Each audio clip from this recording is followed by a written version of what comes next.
Chào tất cả mọi người. Hôm nay ship có được một em gái ở bên Australia em về và em ấy muốn gửi tặng tới tất cả mọi người lao động nước ngoài một ca khúc. Ca khúc này thì rất là ý nghĩa, chứa trên nền nhạc bài Xương Trắng Miền Quê Ngoại. Mong mọi người lắng nghe.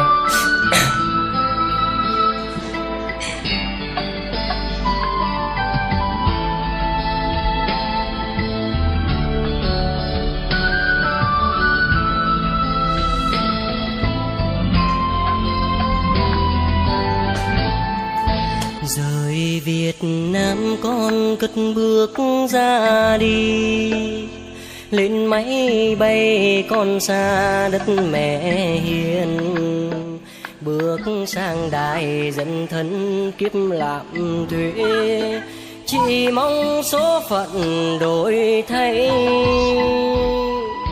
Nào ngờ đâu sang đây lắm chua cay, đêm trắng đêm con thao thức thở dài, nghe xót xa quê châu vừa bán, đồng tiền trả lãi con nợ 7.000 đô.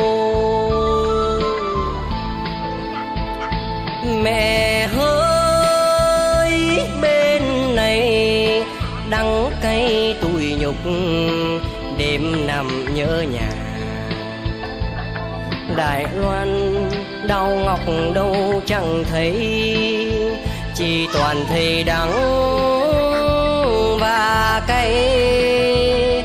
Nợ lãi ngân hàng biết bao giờ mới trả, con chẳng có việc mì tôm để dành ăn cả tháng, mà tiền chẳng có gửi về. Bạn bè con đã mấy đứa lưu vong, bao tháng lương bất công chịu thiệt nhiều, con cam chịu đắng cay kiếp làm thuê, chỉ mong hết nợ là xong.